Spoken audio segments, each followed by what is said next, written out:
সুপ্রিয় দর্শক, আমি আব্দুল খালেক বলছি, একে এগ্রো। সুপ্রিয় দর্শক, বর্তমানে আমাদের একে এগ্রো ইউনিট 1-এ আছি। এটা ঠিকানাটা হচ্ছে হটকল্লি ফকিরপাড়া, পাগলাপি, সদর রংপুর। সুপ্রিয় দর্শক, আজকে আমরা যে রাতে দাঁড়িয়ে আছি এটা হচ্ছে পেঁপের চারা। এই নার্সারিতে শুধু আমাদের পর্যাপ্ত, আপনি দেখেন চতুর্দিকে লক্ষ লক্ষ পেঁপের চারা আমাদের কাছে মজুদ আছে। সুপ্রিয় দর্শক, এই মুহূর্তে যে আমাদের কাছে পেঁপের যে জাতগুলা অ্যাভেলেবেল মজুদ আছে, আপনার Taiwan king, yellow lady, red lady, Ispahani king, green lady, first lady এবং শাহী, রাজাশাহী, বাবু, সুইট লেডি।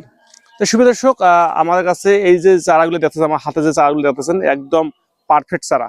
যে সকল কৃষক ভাইরা আপনার আগাম পেঁপে লাগানোর কথা ভাবতেছেন, তারা আর দেরি না করে অবশ্যই আমাদের একে এগ্রোর সাথে যোগাযোগ করেন।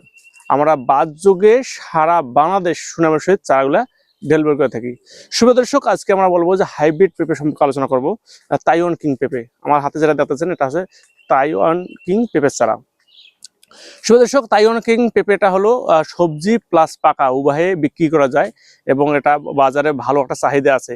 এবং বর্তমান যে আবহাওয়ার সাথে কম্পেয়ার করে ভাইরাস সহনশীল এবং রোগবালাই খুবই একটা কম, একটা নতুন একটা জাত, এটা কি তাইওয়ান কিং। এটা খুব একটা ভালো একটা পেঁপে।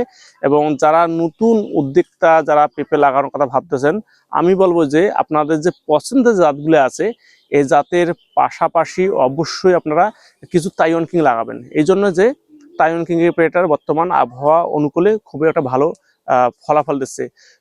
শুধু তাইওয়ান কিং না, সব পেঁপে ভালো হচ্ছে।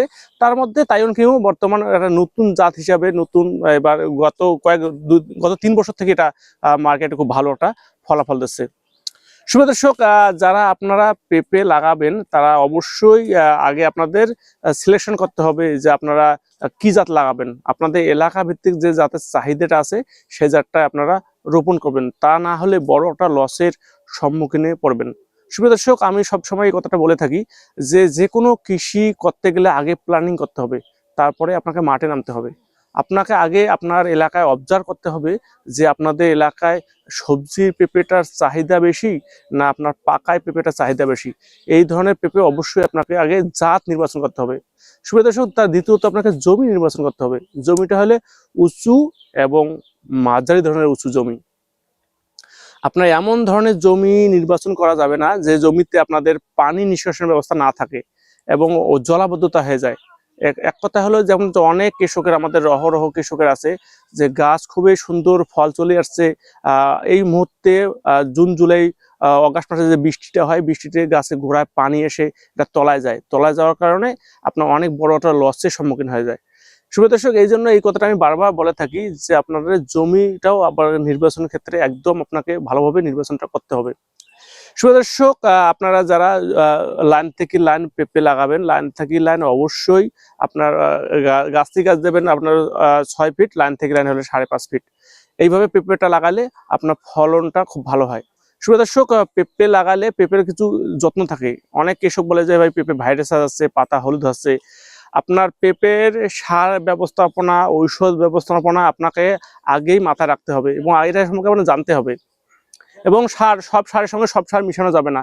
যেমন সুপ্রিয় দর্শক, একটা জিনিস আছে যে আপনারা জিংয়ের সাথে অন্য সারগুলো মিশানো যাবে না। যদি অন্য সার মিশান, দ্রুত সারটা দলা হয়ে যাবে। দলা হয়ে গেলে সারটা আপনার মানে গলবে না, না গললে আপনার ভালো একটা ফলাফল আসবে না। এইরকম আপনারা যে বেসিক যে কাজগুলো আছে, এই কাজগুলো আপনারা অবশ্যই মানতে হবে। এবং সুপ্রিয় দর্শক, পেঁপে লাগার আমরা বলে থাকি যে পেঁপে লাগার আগেই আপনার 1 ফিট গভীরতা গর্ত করতে হবে। গর্ত করে তারপরে আপনার চারাটা রোপণ করতে হবে। এবং চারাটা রোপণ করার আগে রাসায়নিক সার না দিলেই ভালো হয়।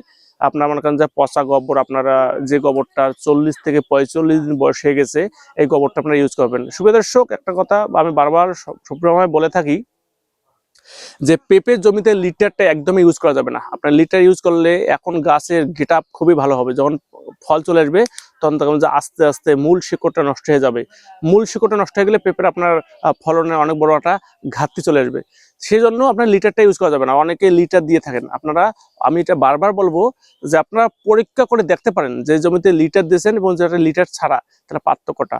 এবং লিটারটা দিলে গাছের গ্রোথটা বড় হবে, গাছটা দ্রুত বড় হয়ে যাবে। সেক্ষেত্রে আপনার ফলন, আপনার যে আমরা যে বলি আপনার হাইব্রিড যে পেঁপে আছে, আপনার নির্দিষ্ট সময়ে যে গাছে গোড়ার থেকে পেঁপে আসে, যদি আপনি সার ব্যবস্থাপনাটা না করেন তাহলে আপনার পেঁপেটা আসবে না। তো শুভ দর্শক, এরকম আরো নতুন কোনো ভিডিও পেতে আমাদের একে এগোটা সাবস্ক্রাইব করবেন এবং শেয়ার করে অন্যদের দেখার সুযোগ করে দেবেন। ধন্যবাদ।